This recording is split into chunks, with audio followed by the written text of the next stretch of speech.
नमस्कार दोस्तों, एक नई लर्निंग के साथ हाजिर हूँ और आज की लर्निंग में एक ऐसी कंपनी को लेकर चर्चा करेंगे जो स्टॉक मार्केट में लिस्टेड है और लिस्टेड के साथ साथ देखा जाए तो मार्केट में एक रैली क्रिएट करती है। और इसमें रैली के साथ साथ एक बात और ऐड करता हूँ, इसमें एक रिसेंटली सेटअप बनी है। सेटअप किस चीज़ को लेकर के, जो एफआईआई ने यहाँ पे अपनी फंड को हटाई निकाली है और इंडियन डीआई यहाँ पे फंड को इंक्रीज किया है, अर्थात खरीदा है। इसमें सबसे बड़ी नाम निकल के आती है एसबीआई का।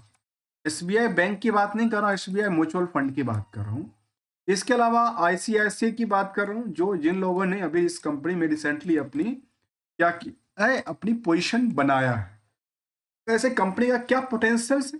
जो कंपनी ट्रेवल और ट्रेवल एग्रीगेटर के तौर पे कामकाज करती हूँ, जहाँ पे hotel booking, travel, flight booking से लेकर के बाकी सब बुकिंग्स की सर्विसेज प्रोवाइड करती है। जहाँ प्रोडक्टिविटीज़ के अंदर यहाँ पे कंपनी चाहे होटल हो, पैकेजिंग का काम हो, पैकेजिंग के अंदर आपको टूर ट्रेवल्स की पैकेज मिलती है, ट्रांसफरिंग का काम जहाँ पे एक जगह से दूसरी जगह पे कुछ। इसके अलावा रेल जो है यूरोप के अंदर उनका भी इनका कारोबार है। उनमें इनका कारोबार बनती है कार्गोज़ को लेकर के, मैरिनेड को लेकर के। ऐसे air, car rental, sightseeing in the insurance and cruises को लेकर के इनका बुकिंग का काम है। और बुकिंग के अलावा जो एग्रीगेटर होते हैं, जो एक मल्टीपल चैनल के साथ कामकाज करते हैं, उनका भी कामकाज ये इनके पास है। जहाँ पे कहते हैं कि ब्रांड के अंदर काफ़ी सारे ब्रांड्स हैं, जहाँ पे टिवोको एकेडमी की बात करें, पेक्सल की बात करती है, या फिर किजर्स की बात करती है, जम्बो ऑनलाइन की बात कहती है। ये सब इनके कुछ ब्रांड्स हैं जिसके थ्रू ये, इसके अलावा ब्रांड्स और जिसके साथ ये वर्क करते हैं उसमें बड़ी-बड़ी ब्रांड का नाम उन्होंने मेंशन किया हुआ है, जिसके साथ इनका कारोबार है, चाहे वो सिटी राइड हो, वेब्स हो, एक्सपीडिया ग्रुप हो, हिल्टन्स हो, या बुकिंग डॉट कॉम, और इस तरह की कंपनीज के साथ कामकाज करती है। तो ये कंपनी को हम ले, इसको अवार्ड भी वगैरह मिला हुआ है। इंडिया में अभी रिसेंटली की बात करें तो कंपनी कहती है कि हमारे पास नियरली करीब 160,000 से ज़्यादा ट्रेवल बायर्स हैं। इसके अलावा कहती हैं होटल्स को लेकर 1+1 मिलियन से ज़्यादा की बात वर्ल्ड वाइड की बात कहती है। 100 कंट्री में इनका कारोबार सर्व करती है। इसके अलावा सपोर्टेड कंट्री के करेंसीज़ की बात करें, करीब 55 करेंसी से ज़्यादा की करेंसी में इनका डील चलता है। तो आप इंडिया से किसी भी कंट्री जाना चाहें, तो शायद यहाँ से इनके थ्रू आप जा सकते। लेकिन मैं आपको कोई एडवाइस नहीं दे रहा हूँ, जो आप इसको बुक करो या ना करो। मैं तो इसके स्टॉक की जानने की कोशिश कर रहा हूँ। इस स्टॉक में हमने ये देखा कि रिसेंटली एक तो कंपनी ने सेंटीमेंट की बात करूं, तो रिसेंटली अभी कंपनी ने एक ग्रीस में कंपनी बनाई है, सब्सिडरी कंपनी, और फॉर्मुलेट किया है, कहते हैं इनकॉर्पोरेट किया है। इसके अलावा यदि हम रिसेंटली अपडेट की तरफ देखा जाए, तो ये अब कंपनी ने कहा कि कंपनी ने क्या किया था, अभी रिसेंटली अपनी पोजीशन को अपसेट करती हुई नजर आई। हमने देखा कि अभी इसी महीने की बात है, पिछले सप्ताह की बात है, जब कंपनी ने जो जो उनके पुराने प्लेयर थे, जिन्होंने काफ़ी सारा होल्डिंग अपनी बेची, और उस होल्डिंग में पूरे होल्डिंग नहीं बेचा, उन्होंने जिक्र भी किया, जो करीब-करीब उन्होंने शायद 4% की 5% की होल्डिंग को शायद बेचा था। यदि मैं जिक्र की ही बात करूँ तो सामने निकल के आती है, जो कंपनी ने अपडेट जब दिया था इसको लेकर के, तो इनकी एक प्रमोटर ग्रुप थे, जो उन्होंने अपनी पोजीशन को, जहाँ पे टिवोको स्कोडिया कंपनी होल्डिंग थी, इसके अलावा टोबोको की और भी सारी जो शायद कंपनियाँ थी, उन्होंने कहा कि हमारे पास जो होल्डिंग थी 7% के आसपास, उसमें से उन्होंने 2% की होल्डिंग बेचा। और 2% की होल्डिंग बेचा तो अल्टीमेटली इंडिया में किसने खरीदा? इंडिया में देखा गया खरीदने वाले की लिस्ट में आती है आईसीआईसीआई प्रूडेंशियल्स, आती है एक्सिस म्यूचुअल फंड, आती है, और एसबीआई म्यूचुअल फंड। इन तीनों ने मिलके इनमें पोजीशन क्रिएट किया। लेकिन इन सब चीज़ों के साथ-साथ एक चीज़ पे हमें बड़ा नेगेटिव इम्पैक्ट फ़ील होता है। अच्छा, कोई कंपनी के पास इतना लंबा दिन तक पैसा अटका क्यों पड़ा होता है? और ये दर्ज करती है, यदि मैं इनकी रेशियोज़ को देखा जाए, वो कहती है कि 867 दिन तक इनके पैसे नहीं आए। इसको हम क्या देखते हैं, नंबर ऑफ डे को लेकर देखते हैं कि डेटर्स जिसमें आउटस्टैंडिंग पड़ी होती बैलेंस है। आखिर इसमें क्या है? या तो ये तो इनकरेक्ट इन्फॉर्मेशन साझा करती है। ये इनकरेक्ट इन्फॉर्मेशन साझा करती है, क्योंकि इतना लंबा तो पीरियड होना नहीं चाहिए। यदि इतना लंबा पीरियड होगा, तो फिर मार्केट में इनको लेकर के क्या हो सकता है? पोटेंशियल इसमें एसबीआई और बड़े-बड़े जो इंडियन डीआई हैं, वो अपनी पोजीशन क्रिएट करें। अब आते हैं मार्केट को लेकर।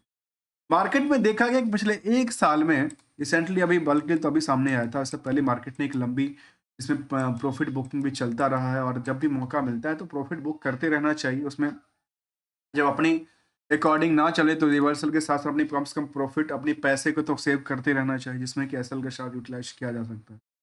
अब आते हैं इनकी फाइनेंशियल पोजीशन को लेकर। उससे पहले एक नज़र इनकी जो कि समरी डेटाबेस कहती है उसको हम समझने की कोशिश करते हैं। और अभी तक आपने यदि चैनल को सब्सक्राइब या लाइक ना किया भी है तो कर लीजिए, क्योंकि हम यहाँ पे कंप्लीट स्टडी की बात करते हैं विदाउट किसी रिकमेंडेशन और एडवाइजरी को लेकर के।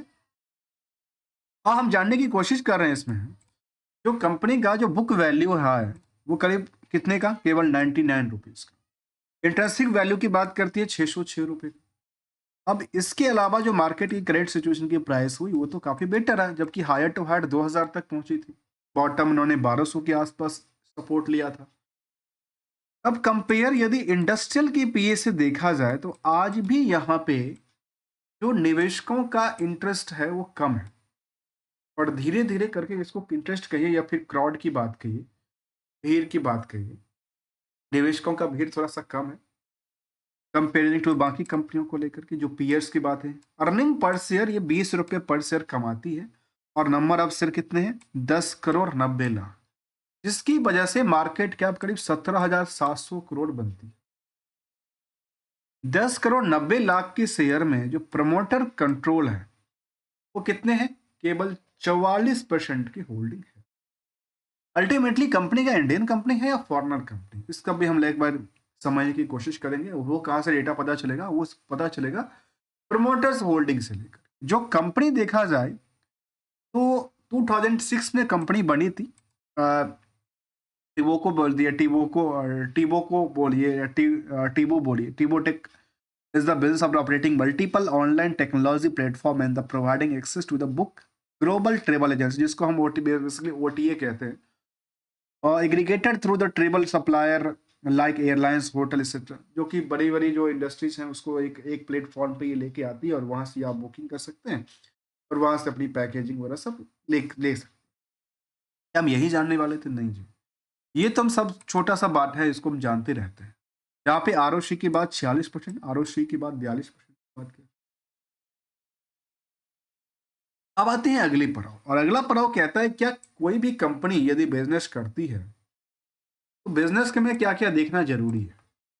क्या वो सेल्स जो कर रही है वो सेल्स का आंकड़ा लगातार बेटर जा रही है, प्रॉफिट का जो परसेंटेज है लगातार बेटर करने की कोशिश कर रही है, और इनके पीछे जो मार्केट में आउटस्टैंडिंग पड़ा हुआ था उनका क्रेडिट का क्या सिचुएशन है, और जो प्रॉफिटेबिलिटी के नंबर है क्या इसको लेकर के जो कर्ज की पोर्शन है कंपनी में वो उसको दबाव तो नहीं डाल रहा है। इनका भी लेखा जोखा हम समझने की कोशिश करेंगे जो कंपनी ने अपडेट किया।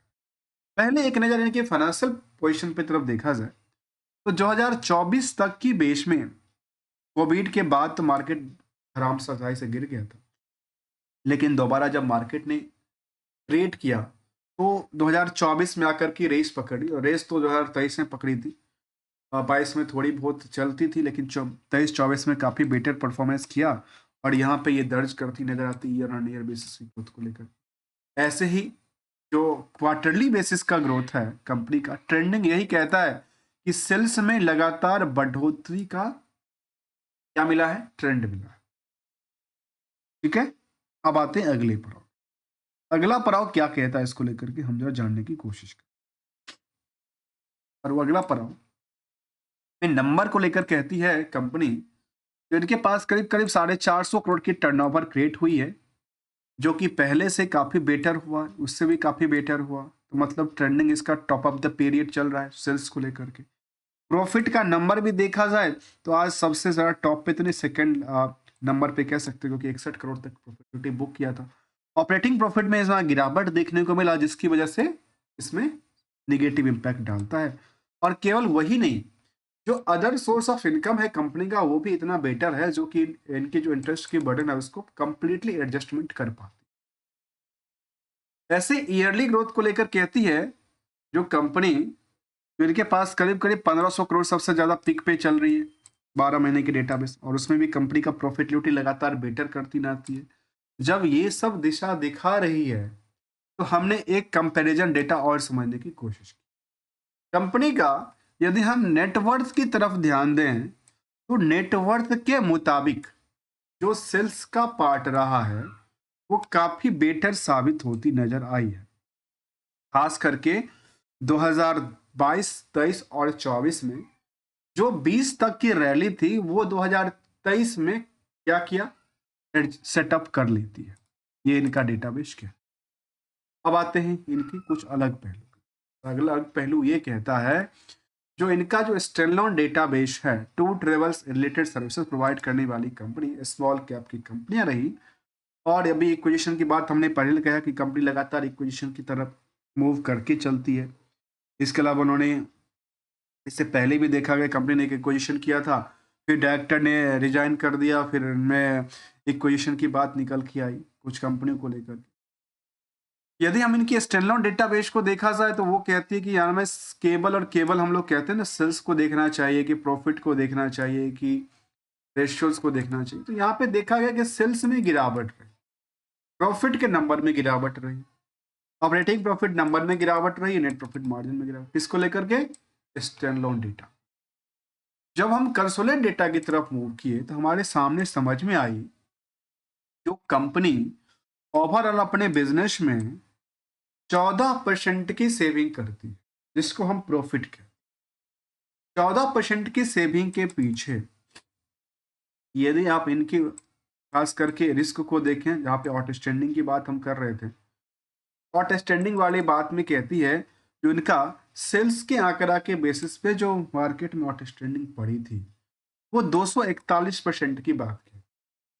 अब यहाँ पे थोड़ा सा डिमेरिट दिखती है कि आखिर इन्होंने या तो इंफॉर्मेशन इनकरेक्ट करके रखा है, या ऑल ओवर वर्ल्ड का इंफॉर्मेशन है, उसको शायद उन्होंने कुछ पुल करके रखा है इस कंपनी में। और कंपनी की यदि हम प्रमोटर हैंड की बात करें, तो कंपनी के प्रमोटर में कौन है? प्रमोटर में एलएपी ट्रेवल प्राइवेट लिमिटेड। अब ये इंडियन कंपनी है या इसके पीछे भी कोई और कंपनी है, ये तो नहीं कह सकता, लेकिन इसमें कुछ नाम निकल के आता है, जो कि नाम तो शायद इंडियन ही लगता है। अब इस कंपनी के पीछे कौन है जो कि 21% की होल्डिंग में है, ये बात मुझे नहीं पता। और यदि सर ये कंपनी के बारे में देखा है, तो कंपनी क्या है, तो कंपनी कोई इसके लिए हमें एमसीए के वेब पोर्टल पे चलना पड़ेगा, और वहाँ पे हमें कुछ वेरिफिकेशन मिल जाएगा आखिर कंपनी कहाँ की है। अब आते हैं कुछ अलग पहलू।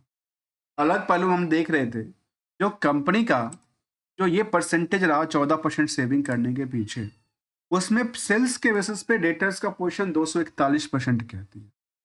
अर्थात क्या सेल्स के बेस ज़्यादा इनका डेटर ही खराब पड़ा था। इसको लेकर के मैं रिस्क एनालाइज में देखा कि 867 दिन की टाइम फ्रेम कहती है। जो बैलेंस शीट की पोजीशन कहती है, उसमें ये दिखता है कि कर्ज कंपनी के पास बहुत ज़्यादा नहीं था। कर्ज नहीं था, तो उनकी प्रोडक्टिविटी में देखा गया कि इनके पास जो ट्रेड रिसीवेबल पार्ट है काफ़ी ज़्यादा है, 3700 करोड़ के आसपास की बात करती है। जबकि फिक्स एसेट उतनी लेवल पे नहीं है, तो मार्केट में सबसे ज़्यादा क्या है इनके पास, यही पोजीशन की बात करती है। जबकि क्वार्टर ऑन क्वार्टर लास्ट 12 महीने के डेटा देखा है, तो करीब कहती है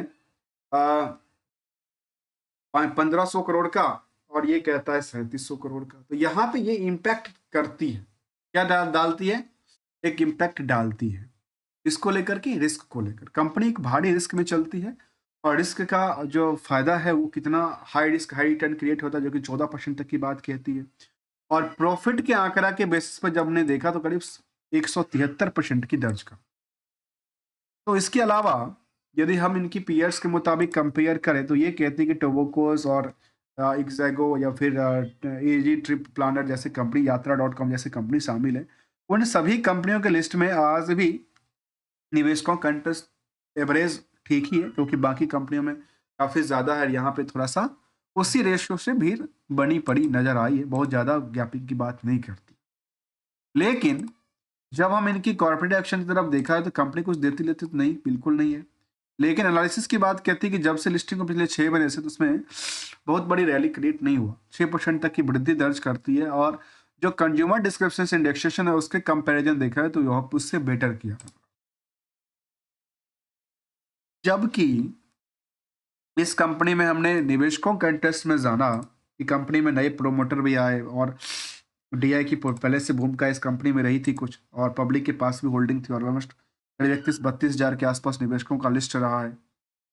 और कंक्लूजन ये कहता है कि 2-3 बातें इनको फ़ेवरेबल करती है, कुछ 2-3 से ज़्यादा बातें इनको इनफ़ेवरेबल करती है, जो कि खास से बुक वैल्यू से ज़्यादा वैल्यू पे ट्रेड होती नज़र आती है। और ऐसा दिखता है कि कंपनी का जो पोटेंशियल्स हैं वो ज़्यादा हो सकती है, क्योंकि ये सेक्टर आने वाले समय में जिस हिसाब से कोविड से पहले था, वो मल्टीपल लेयर जो इनके पास हैं वो उसको सस्टेन कर पाएगी। और ये इनकी बातें को और जब भी मौका मिले तो क्या करना चाहिए? जब अपने अपने मुताबिक चार्ट ना चले, कभी मार्केट ना चले, तो फिर मार्केट से निकलना चाहिए। काफ़ी सारी कंपनी है, कंपनी कोई कमी नहीं है। 4000 से के आसपास कंपनियाँ हैं मार्केट में, जहाँ पे ये सब चीज़ें चलती रहती है। ट्रेडिंग का सिचुएशन है, इन्वेस्टमेंट का सिचुएशन है। जहाँ बेटर लगा वहाँ करते रहना चाहिए, समझते रहना चाहिए और पैसे को बिल्कुल सेव करते रहना चाहिए। ये एक गोल्डन रूल कहता है कि अपने पैसे को बिल्कुल सेव रखिए, सेफ रखिए। और thanks for the watching here without किसी रिकमेंडेशन और एडवाइजरी को लेकर के।